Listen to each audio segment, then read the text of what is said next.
Anywhere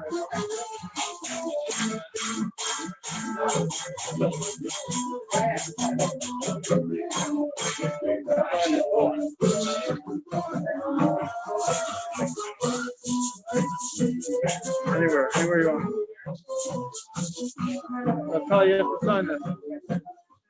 There's your chef right there. You see in person, sir. Oh yeah.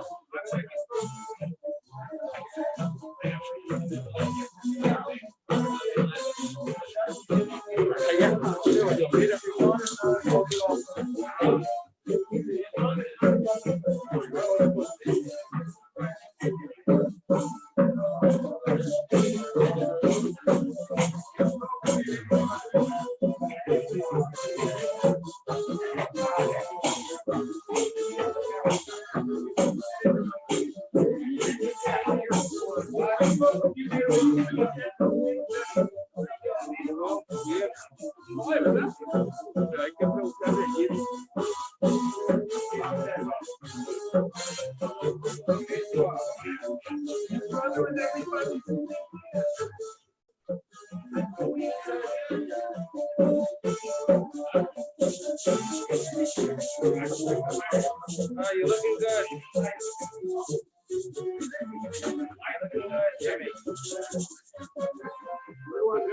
How are you? Good to see you. Masechta. Tomorrow numbers will have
First of all, thank you, everybody. Welcome to the Eiruvin Siyum.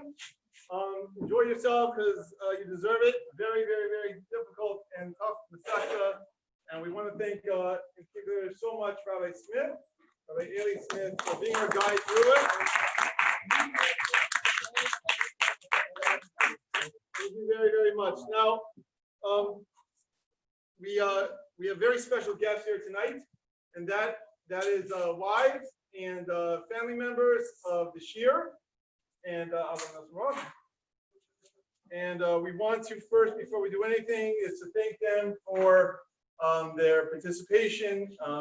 When I say participation, it's a family affair. These things, 5:30 in the morning that you wake up. It's not just one person waking up. It's the whole family. And to all of you guys' credit, thank you very much for hanging in there with us and for supporting us and sometimes the early nights and certainly early mornings. Thank you all very, very much. You were 100% the reason that we were able to see the journey. And we're going to give you thank you little notes here. They deserve a round of applause.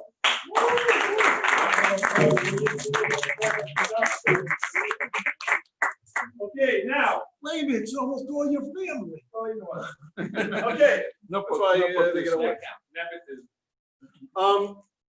So this one was very, very unusual in the sense that there was part Zoom and then part actually physically come back into the Shir. And there's a question because a lot of times, there are certain people on the Zoom who we don't see their faces and we just see the box. So there was a concern whether or not truly that everybody really mastered the Masechta this time. So as opposed to other Siyum where we just like rolled into it, there's actually going to be a little bit of a final exam now. There's going to be a quiz to see how well we learned this thing. You know, we're having a big celebration. How much did we really learn this thing? So without ado, it's going to be a pop quiz, obviously. So I'm just going to start asking questions.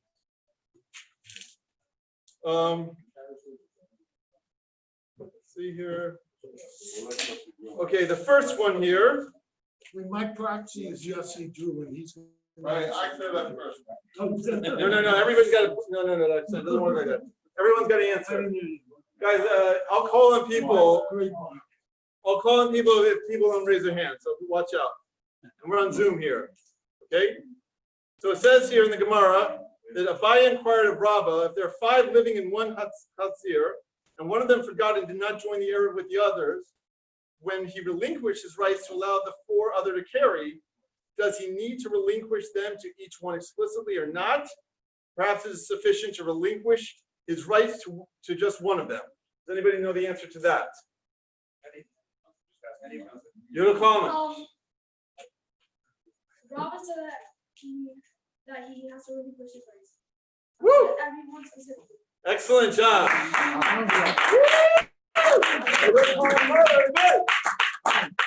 Okay, one of our youngest guys, he just joined in. Great job. Yehuda Kohen. Thank you for saving us all. I know everyone, of course, knew the answer, but Yehuda Kohen, thank you for being the first one to raise your hand. Okay. All right, second one here. Let's see. Okay. Rav Yehuda said in the name of Shmuel, an idolater who has an entrance of 4 tefachim by 4 tefachim, which opens into an empty field, even if he brings camels and wagons in and out the entire day through the entrance of the Mavai, he does not restrict the members of it. What is the reason? Does anybody know the reason? Yoshi. Woo! Excellent job, Yoshi. Really. Guys, got the guys here. Okay, a few more, a little pressure, right?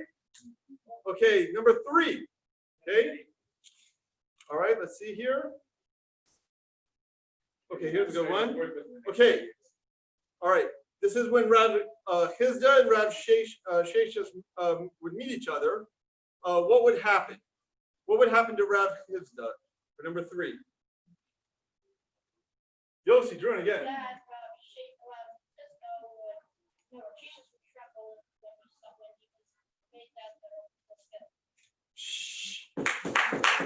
All right. Woo! Okay. And what would happen? That was what would happen to Rav Hizda. What would happen to Rav Sheshus for number 4? Anybody? Anybody for number 4? I'll let my wagon drive answer. Rabbi Smith?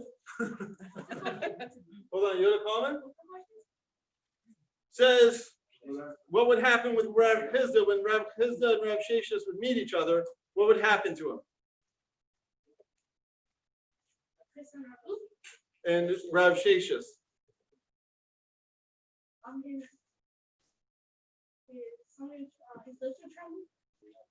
Very good.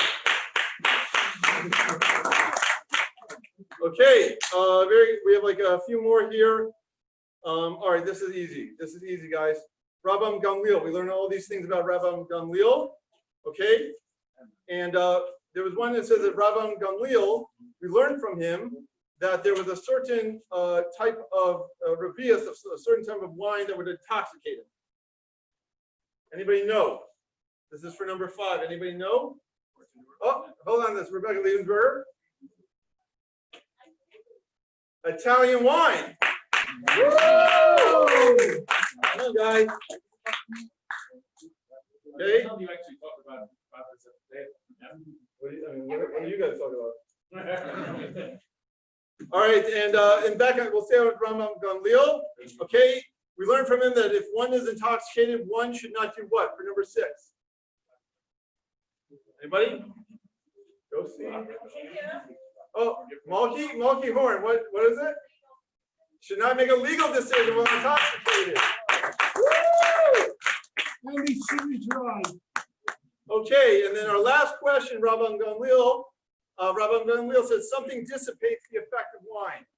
Does anybody know what dissipates the effect of wine? Mulkey horn, what? Traveling. Woo! Excellent, you guys. Excellent job. Everybody mastered the Masechta. Got all the answers right. Thank you to our participants. All you single guys on Zoom, remember who answered the question. Okay, and then just very quickly here.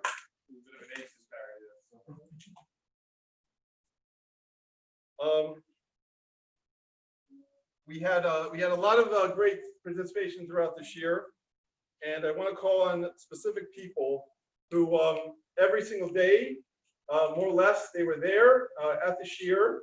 You would count on them through and through to always be there. So usually we only give an award at the Siyum to the one who makes it, but I also want to give an award to the people who are there, like every day, basically holding it up. So this is called the Pillar of the Shiur Award, and the first person I want to give this to is Naftali Lowenstein. Every morning, Naftali is like one of the first ones there. So Naftali gets it. Obviously, there's a lot of pillars we have. Yossi Druin. This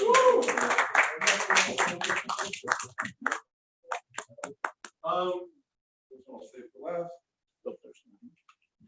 We're giving to Yossi Druin. We have to, of course, give to Moshe Druin. And we're giving to Moshe Druin. Of course, we have to give to Chaim Druin.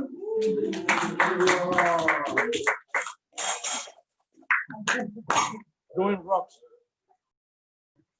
This one actually has two parts of this award. I gotta go get the other part.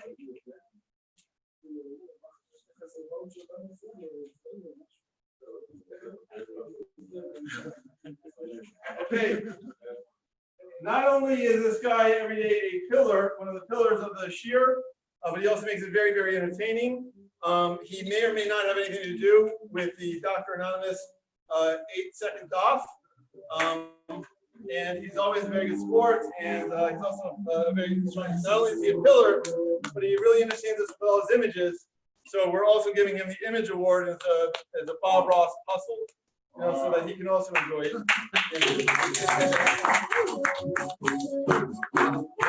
Okay. Then we have with Jimmy, pillar of the shiur. And with our CPA, he came back a little late.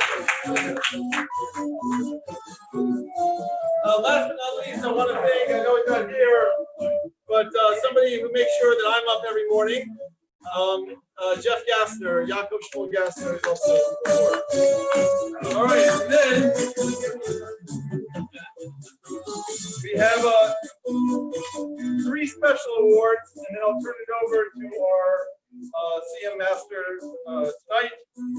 But we have somebody here who knows what it is to really break themselves, who is not necessarily attuned to this stuff, but because of Yitzhak Kislev and the commitment that he made, he makes sure to be there, not only be there, but to be on top of things and asking questions.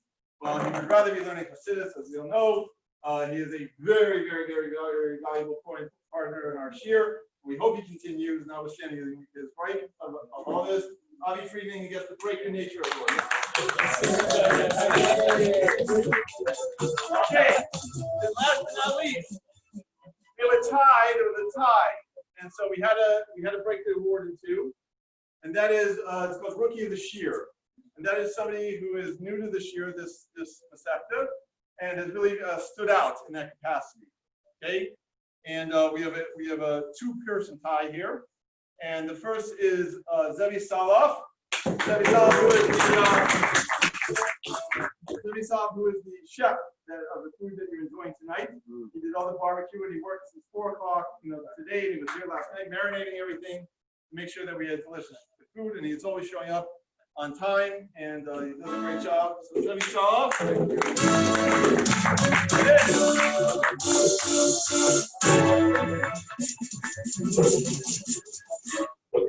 Somebody who parents not here, work. He's going to tell them all about it.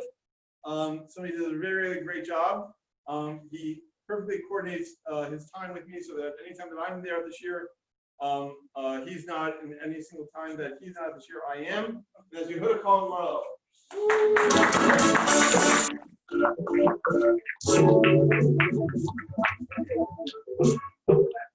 Okay, and last but not least,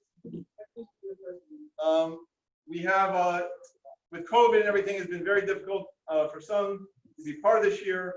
And so just to give a comeback of the player of this year, we go to Eliezer. Welcome back. And then someone who gives us instant credibility all the time and is just a tremendous asset of this community and somebody we really appreciate. We really appreciate every day he's at this year, and that's Rabbi Gedali Bruin.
So when you asked me to do this, I said, well, actually said, give a summary of the whole set.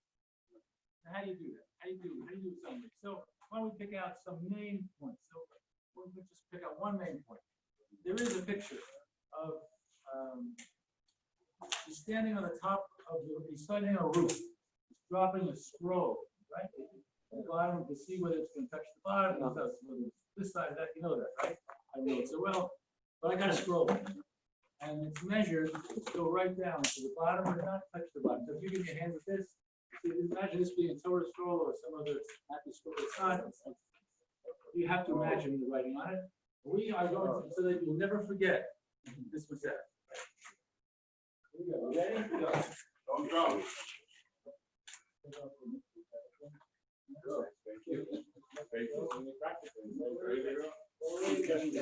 Right.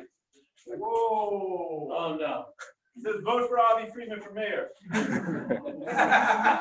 Everyone tell you, let's That's for the president. I will give you a president. Okay, now the reason we know that it doesn't hit the ground is because there are 50 steps that go up to the third floor. 50 gates. To reach the roof. Each step is 6 inches. 6 inches of 50 steps is 25 feet. The roll is 30 feet. But this, it has to be 30 feet. So we know it won't hit the ground. So we're not violating any halacha. But all the rest of the halacha is in the book. You guys study it, I'm not sure about it. I wanted to thank, first of all, the First Lily for giving me the privilege of being here to do this. I want to thank my wife, who, to get up at 5:15 or 5 o'clock in the morning is a little hard. She has a very sweet technique. She walks in and says, "Isn't there a class at 5:30? And I'm just, whoa, I turn around and just jump up. She's up hours before I am. I want to thank her for being a partner in this.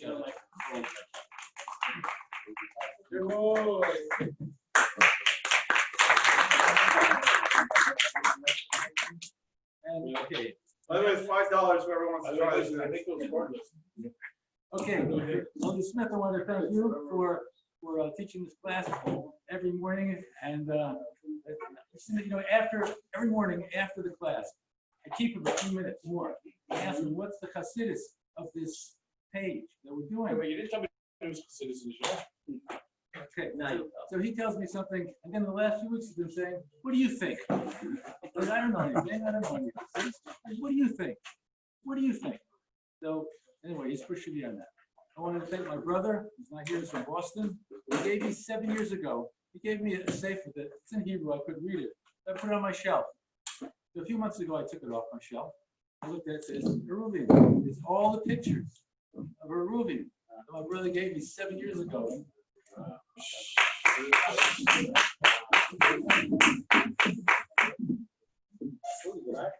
Is this any better? Yeah. Wow.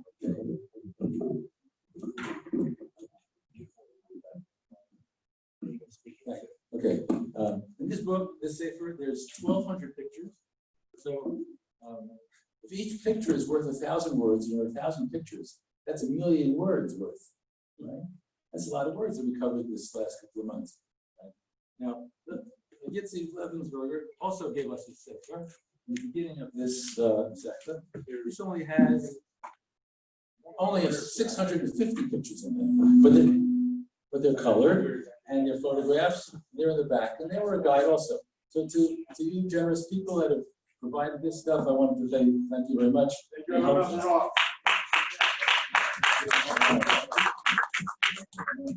Thank you. Okay, now a normal shear is just the speaking, but we have a special man who has 3 screens, and that's it. He's the man right there. Every day we have these instant pictures. Now, I never knew what a camel's mouth looked like up close, much less a muzzle on a camel's mouth, until he pulls it out, puts it on the screen, boom, and the next day there's another one and another one and another. There must be 50 per day. And he's working on, how does he do it? He's got 3 computers working for him, and he's instantly pushing it on. I mean, it's an unusual class that we have, and I want to invite everybody else to.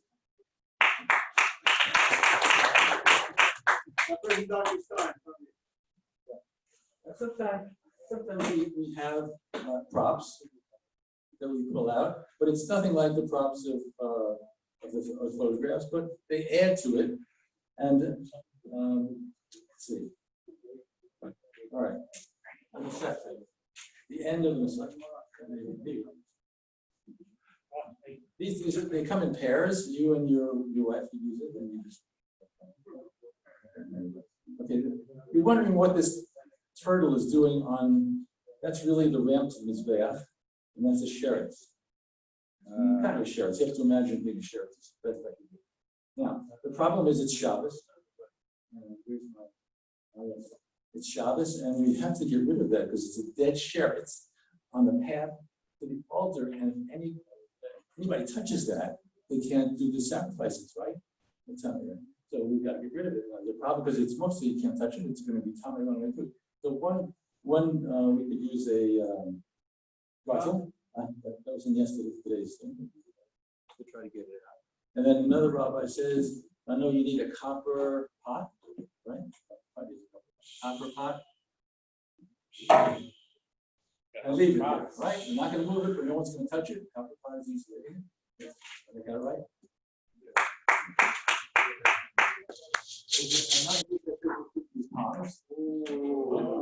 You have to be wood tongs.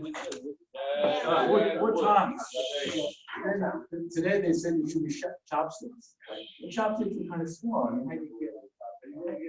Sure, we're not going to do anything much with this. So we have drumsticks, right? So now with drumsticks, you could really pull it away, right? But I prefer this cover. So those are the props for today's lesson. All of you have in front of you this. We have to wind this up, right? We have to end the Masechta. We have to end the Masechta. We have that. So this is a little bit hard. Okay, so we have a Mishnah earlier, now 3 pages earlier, where Rav Shimon lays this trip on us. This is pretty bad. Rav Shimon, there's a whole thing about different items. Rav Shimon says, look, the rabbis gave you a heter to do some things, but those things were permitted by biblical law anyway. So the rabbis had taken away your right to do those. Now they're giving you a heter to do that which you could do anyway, right? That's what he says. And that's it. That's the end of that Mishnah. But that remains quiet until the very last lines of today's page. Now we're going to pick it up. Well, what did Shimon really say? And why did he say that? What's he talking about? So what's he referring to? Okay, this is interesting. We have one more prop. Oh, harp. It's a harp. It's a harp. Beautiful harp. Got it from. It's a second temple harp, okay. And it has a red and a yellow. Okay, here's what happened. I'm playing on Shabbos. It's in the base of Mikdash. You could do base of Mikdash. You could do that, but the string broke. So one is I fixed it and tied it with a bow. The other was a permanent knot. Okay. So the Tanakhama says you can tie it with you can tie it with a permanent one. And Rav Shimon says, come on, you can tie with only a bow. Wait a minute, if I tie it with a permanent knot, maybe I could, after the service is over, I could then undo it and it won't be a permanent knot anymore. The same thing with your bow, you make it a temporary knot, temporary bow, you might leave it there, it might become permanent. So we're going to heter everything. Okay, Rav Shimon says, no, you can't, and he pulls out his rule from before. The rabbis can only, they're giving you permission to do what you had originally to do. What they originally had given you to do that they took away from you, and they give it back to you. Whereas the permanent knot was given scripture that you cannot make a permanent knot in the base of Mikdash on Shabbos. So that yellow is prohibited because it could lead to a sin offering, obligation. And the bow is okay, but they gave you permission to do it, but it's really you had the right to do it anyway. So that's the end of the story. That's it. The end of the Masechta. What a thing. Now we have to do it in Aramaic, right? All right, everybody. The Vilna says something else. So do I try to read this now in Aramaic? Is that what you do? You want to? I want to try.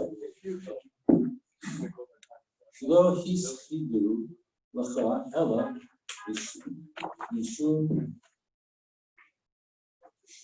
I'm gonna give you some more. I'm gonna give you some more, right?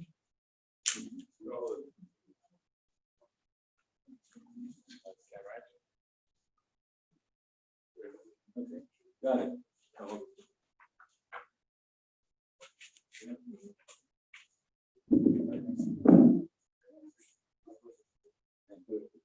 Shlo hischidu lacha ella mishum shavus.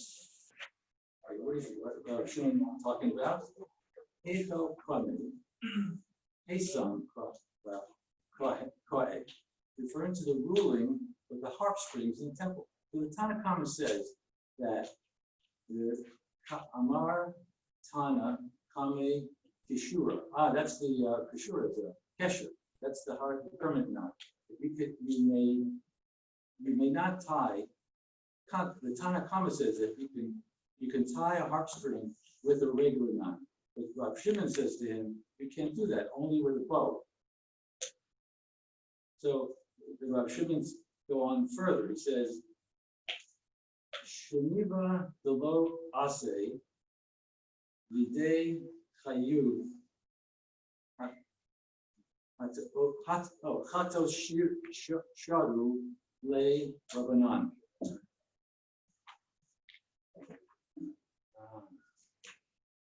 Kishira, the Ase Lide Chayiv, Chatas, right? Lo Sharu Le Rabbanan. Okay, the rabbis say, Rabbi Shimon says you can only use a bow, and the rabbis say a regular knot you cannot do. It's not permitted. So it looks like Rabbi Shimon is in the thing. So that's, yes. Matron, Alecha, Alach, Hamotzi, Tefillin. See, this Lika La Masechta Eiruvin. Concluded. That's it. That's the end of the Masechta. Now we have some prayers. This is what I've been waiting. And the prayers you have in front of you, because we learned from the last Siyum, prayers are really heavy-duty stuff. So, and I wanted to share some insights about these. But yeah, I want to answer your question from this morning. So what insight do I have about Chassidus? Here's what it is. All of it seems to be, so much of this work has to do with the domain that you're in. Okay, there's a public domain and there's a private domain, and then there's my favorite domain, which is Carmelis. Why is it Carmelis? Well, everybody knows that Carmelis is a caramel topping, right, on ice cream, and it's on popcorn. So that's Cracker Jacks, right? So Carmelis must have something to do with that. So that's why it's my favorite domain. Okay, but you can't take from the public to the private on shops. That's the beauty, right? And what is carrying, then you have a homosexual. Okay, so that really is, or could be, the thoughts that you cannot take the weekday thoughts into your Shabbos domain, into your private domain on Shabbos. Leave the thoughts out there. Just leave them out there, right? Don't talk about, well, we know about business and profit and all that. But, if you have projects, you have unfinished business, you have bills to pay, you have tourists, leave that outside. And on Shabbos, you bring it into only what you do. Okay, so then there was a story on one of the webs that just showed a man was a mathematician waiting to see the Rebbe, and one of his questions was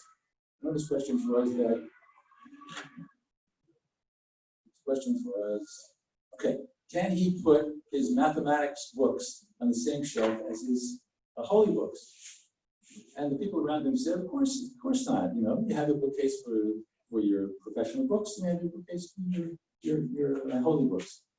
They went to see the Rebbe said that's not true, that there isn't any, that distinction is not to be made, that your mathematics books are just, as Torah knows, so you should put them on the same shelf, you should put them next to each other, it's okay.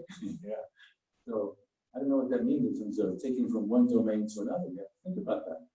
And much of the private domain or the public domain that we want to leave outside, that are just convincing you that you were nodding and agreeing that it should leave it outside. Maybe we should have to bring it in and the word sanctify it or holify it, like make it holy, add to the holiness of the nature of those so-called secular. Because the distinction for a Jewish person between the holy and the secular, you have to make it formal, so we have to live. But maybe it's not so separate. Maybe it's not so separate. Yeah, on that note, that's my Go ahead. Okay, now we're going to turn to these blessings. Now, these are blessings that you and I have heard hundreds of times in different Siyum. And they're all done very fast. And they're all very, the only thing I remember about any of these Siyum blessings are bar papa, right? There's some sort of sweet potato.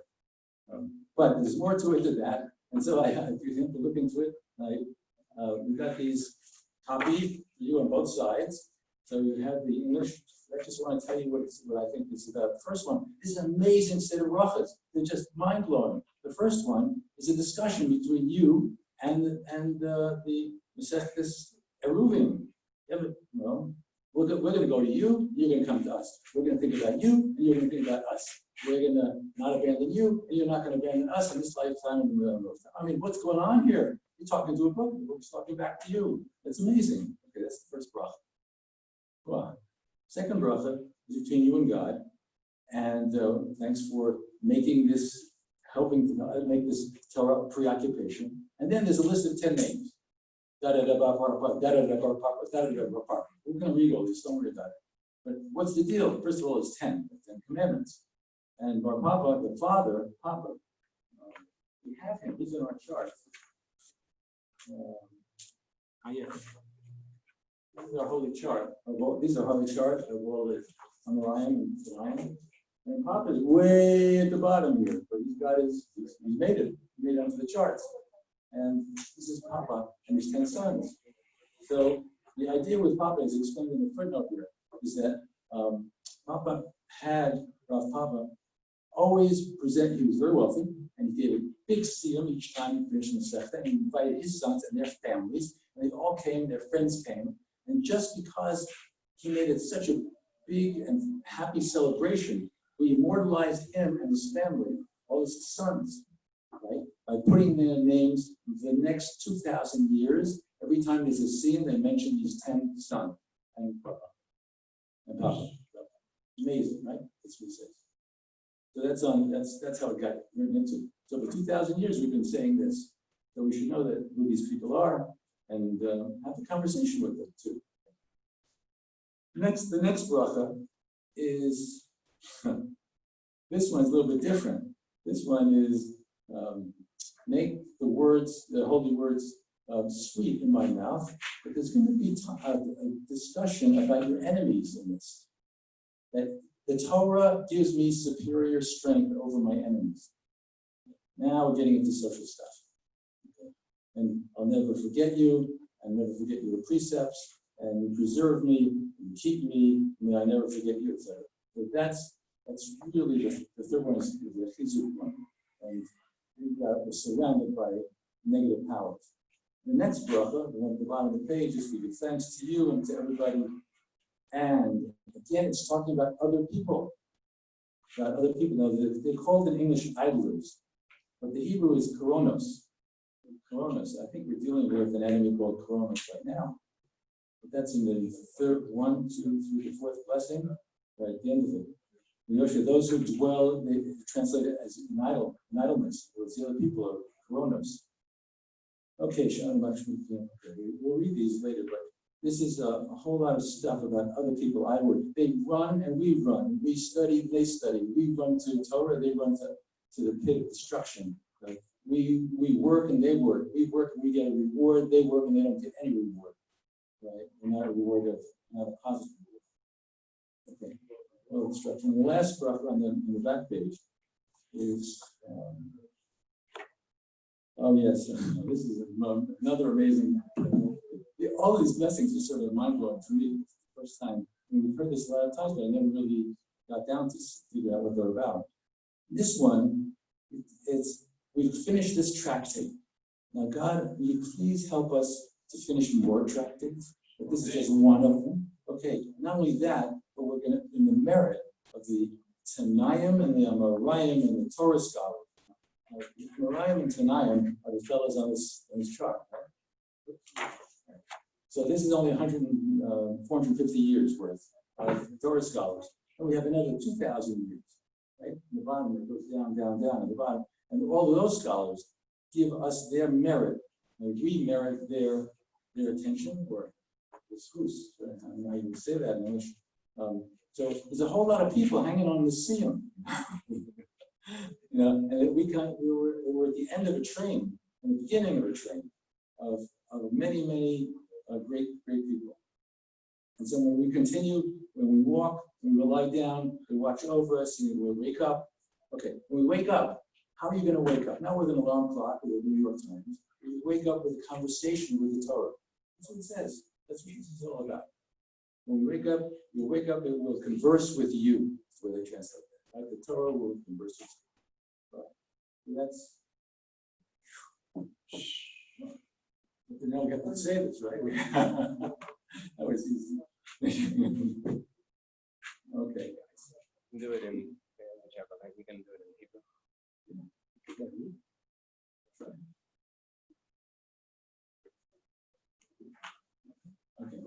Adran Alach, Maseches Eiruvin, Adrach Alan, Datan Alach, Maseches Eiruvin, Datach Alan, La Nis Neshe Minach, Maseches Eiruvin, La Sis Neshe Minan, La Ba'alma Adain, La Ba'alma De Eis Da'aseh. Yehi Ratzon Lefanecha, Adonai Eloheinu V'Elohei Avinu. Shetehei Sorasacha Umanusenu Ba'olam Hazeh Usehei Imanu Ba'olam Haba. Chanina Bar Papa, Rami Bar Papa, Nachman Bar Papa, Achai Bar Papa, Abba Mari Bar Papa, Raf Ram Bar Papa, Rachish Bar Papa, Surchav Bar Papa, Ada Bar Papa, Daru Bar Papa. Harevna Adonai Eloheinu es divrei sarasacha v'finu u'v'fi fios amcha beis Yisrael v'niyeh anachnu v'tze'etze'enu v'tze'etze'ei amcha beis Yisrael kulonu yodei shemecha v'lomdei sarasecha lishma me'oivai zachachmeni mitzvosecha ki le'olam hi li yehi libi samim v'chukecha v'ma'an lo erosh le'olam lo eshkach v'chukecha ki von ki yisani baruch atah Adonai lamdeni v'kecha amen amen amen selah va'ed. Modim anachnu b'lefanecha Adonai Eloheinu v'Elohei V'seinu Shisamta Chelkenu B'yoshvei Beis Hamidrash V'lo Samta Chelkenu B'yoshvei Koronos Sha'anu Mashtimim V'heim Mashtimim Anu Mashtimim V'divrei Sorah V'heim Mashtimim V'dvarim V'telim Anu Amelim V'heim Amelim Anu Amelim V'makavlim Schar V'heim Amelim V'einam Makavlim Schar Anu Ratzim V'heim Ratzim Anu Ratzim V'chayei Ha'olam Haba V'heim Ratzim V've'er Shachas Shne'emar V'atah Elohim Toridem V'er Shachas Anshe Damim V'mirma Lo Yechetzu V'mehem V'ani Eftach Bach Yehi Ratzon Lefanecha Adonai Elohai V'shem She'az שעזרתני לסיים מסכת עירובין, כן תעזרני להשכיל מסקטות וספרים אחרים, ולסיימם ללמוד ולמד, לשמור ולעשות ולקיים את כל דברי תלמוד תורתך באהבה, וזכות כל התנאים והאמוראים לתלמידי חכמים יעמוד לי ולעזר לי שלא סמוש התורה מפי ומפי זרעי עד עולם. ותתקיים בי, והיס על לכתך תנחה פוסח, ושכבך תשמור עליך. והקיצוצה היא ששיחך כי בי ירבו ימיך ויוסיפו לך שנות חיים. אורך ימים בימינה ושמאלה עושר וכבוד. ולעוז לעמוד ייתן אדוני יברך את עמו בשלום.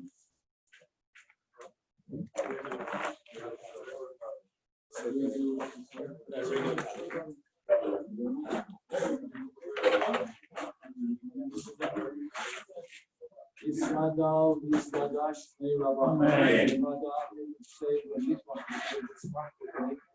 Amen.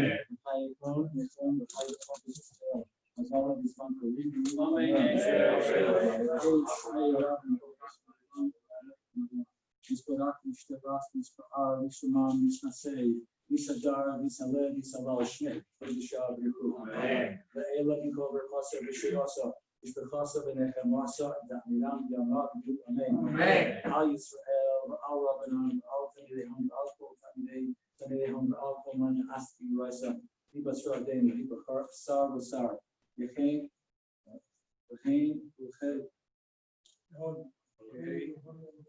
Lachon Azer V'Chasar, Yehei Lachon, Shlama Rava, China V'Chista Rachavim, V'chayin Alifim V'Zinei V'Vichei, Before Kana Mi Kalu Avuhan Li Bishmaya V'Arav V'Lu Amen. Hey Shama Rav Bishmaya Hayim Logim Aleinu V'Alva Yisrael V'Lu Amen. V'Seshel V'Yama Puya Seshel Aleinu V'Alva Yisrael V'Lu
Professor Weisskopf. We have the honor of having Professor Weisskopf do this. Professor Weisskopf, I never get this right, but in terms of credentials, let's just say he's got them. You know, this is a guy who went to Harvard and then taught at Yale. I'm not even sure.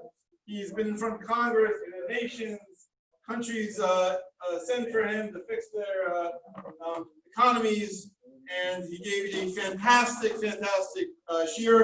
So to add to his resume, we want to give him the Eiruvin Siyum, the award, the Eiruvin Siyum 530 Warriors Daf Yomi. Professor Lady Yosef Weisskopf is hereby recognized by the 530 Warriors Daf Yomi shiur for giving Eiruvin Siyum 5781.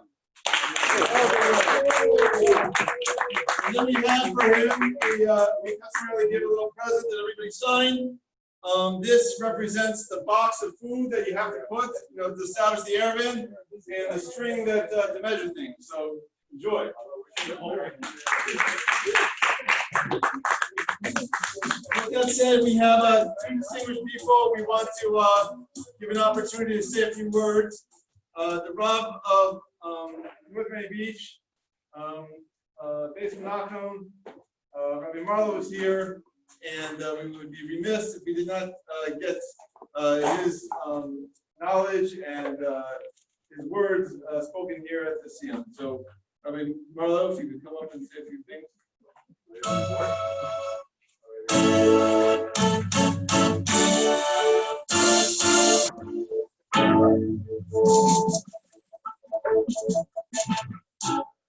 Yeah.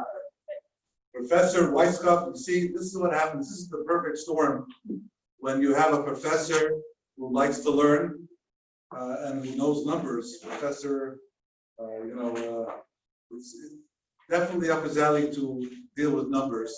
That's why you have 450 years and then another 2,000 years and 50 steps and 10 sons of Abba, etc. All of these numbers, Baruch Hashem, are a perfect storm for someone who has a sabbatical and has nothing better to do but wanting to learn more and more. So you should be very successful in utilizing your sabbatical to the maximum.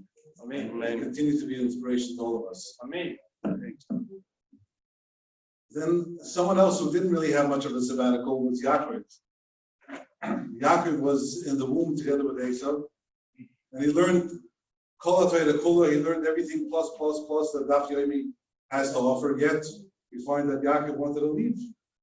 Why would he want to leave when he's learning Kol HaTorah Kula? The Gemara describes that there's a candle lit by his head, and he was able to see from one side of the world to the other side of the world. Why would he want to leave that environment? Now there are several explanations given, but perhaps this one is one for this night, and that is,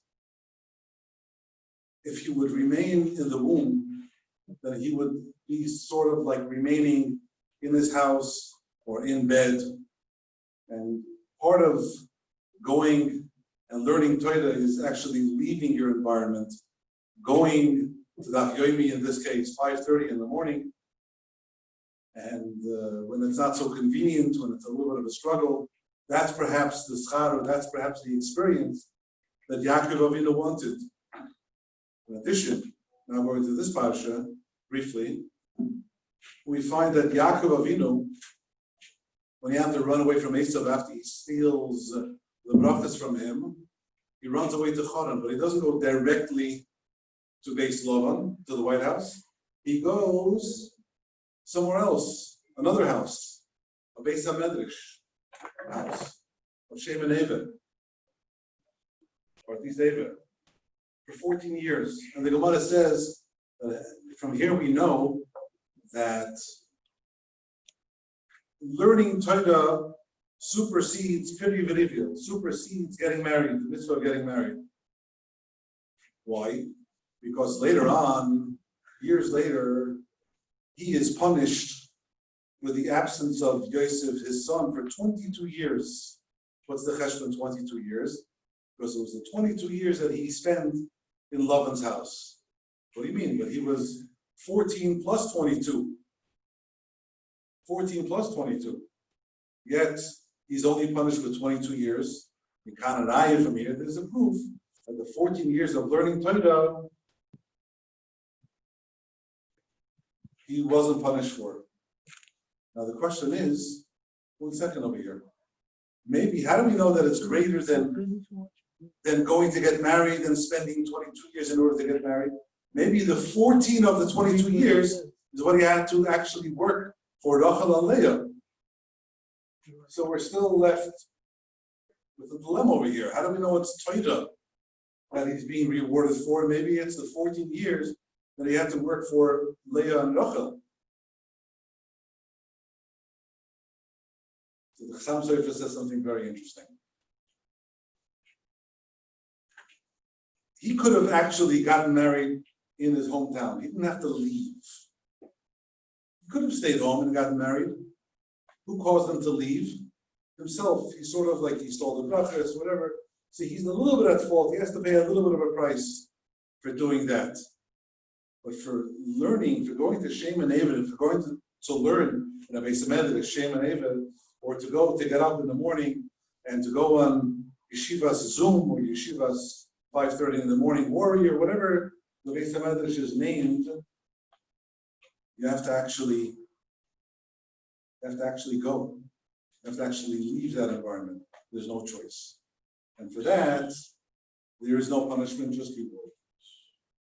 So this is basically what this shir is all about. Baruch Hashem, under the leadership of Rabbi Smith, and the assistant promotion of Dr. Liebensberger and company, and of course with the encouragement of his Eishes Chayil, definitely, as you see. So Baruch Hashem, you have a lot of schar, no einish, just schar, and it should continue to go Michael al Choyel with a lot of there's a lot of success.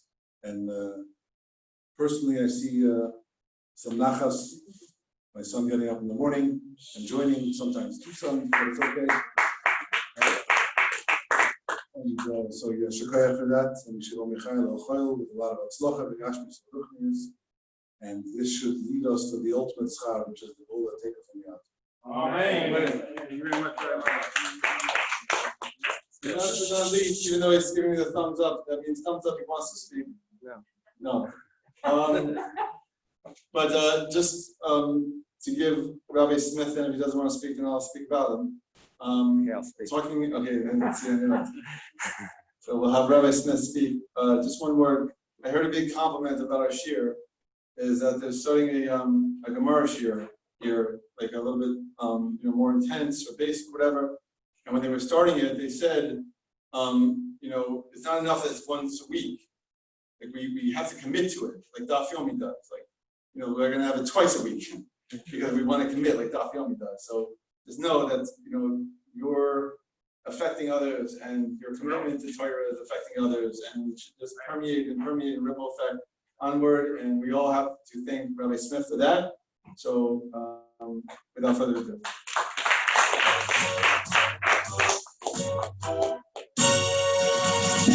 I want to say that everyone for coming and learning. It's beautiful. It's really enjoyable, and it's just great. I think it did so much for us during this difficult time that we were able to keep a schedule and keep the learning, and it really keeps us strong.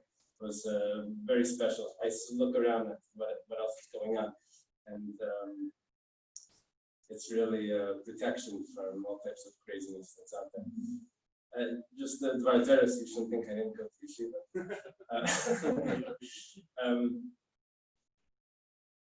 What does it say? Look, the whole Masechta was all a din derabanan. It's unbelievable.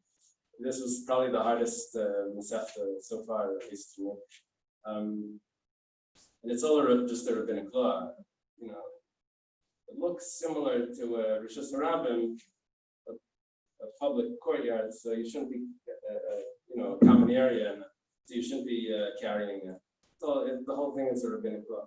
But we know that the rabbinic laws were all given because there was as throughout our history, as we went through the time, we became less sensitive. And we know this from riding an animal on Shabbos. The woman said, the Shunamis, she said that she's saddled give me a donkey because I want to go to pray for my child. And the husband says, why? It's not Shabbos. On Shabbos, you drive on Shabbos, donkeys on Shabbos. So obviously there was no rabbinic law of driving donkeys on Shabbos. But then now there is. And the reason is because we became less sensitive to Shabbos. We have to make more laws and all of this. And I think that's one of the points that we have at the end of the Masechta, that in the Beis Hamikdash, they were so sensitive. We didn't need the rabbinic laws. I don't know if this is a chiddush, but I think it makes sense to say this, that they were sensitive to Shabbos. They didn't have to impose those things to make us more sensitive. that we shouldn't, that they saw it, they saw what was right and wrong. They didn't have to, they didn't have to put these restrictions to make it that we should follow. It was, everything was naturally there. Now, even over there, there's what to discuss. But when it comes to the shir, when it comes to the learning, all of this makes us more sensitive to what's really truth, it's unbelievable what the world is going through. And there's not even like a drop of truth. It's got to be a drop somewhere. But the only thing that we really have is the learning that we do. That's like solid. That's what we have, and that's what we start today. And we should be zeicha, like we heard in the brachas, in the Hadran. And we should be zeicha to learn more Masechtas and this and Amaran again for us and for our families forever. And we should have Mashiach. Amen.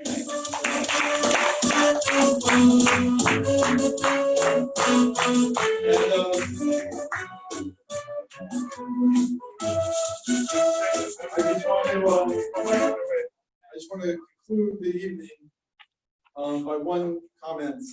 First of all, Lady Weisskopf, unbelievable job. Just fantastic. You bring so much energy and excitement and the props and the fun, and just you should continue to inspire us and everyone around you to learn and bring your learning to all areas, like you say, public and private domains. And last but not least, something that's I realized recently is this whole concept of Eiruvin is centered on we've given him a box of food, right? It's all on a box of food.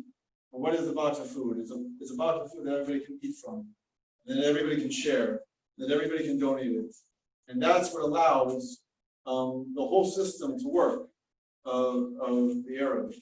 But you gotta have the box of food. You have to have that sense of community. You have to have that sense of togetherness, that willingness to sit down at the table with each other and to eat together and to contribute together. And with that, the whole system works. And we have the beautiful experience and opportunity of learning together as a group, and to get more people to learn as a group, because we see when we all sit together and learn together and eat together and really share together, it's so much more special, than just individual producer here and there, but maintaining the group and really learning together as a group. So I want to say a big yeshikoyach to everyone. Someone Rod came all the way from Miami Beach and joins our shir, and it's a pleasure to see you. Yitzi Kasowitz, Mr. Jaybreak comes on, and he had a Jaybreak thing tonight, but he showed up. Thank you very much. And each and every one of you continue only good work. Continue really growing from strength to strength. Everybody should be healthy and protective. They're learning, and it should just keep on going until we finally reach the ship. Okay.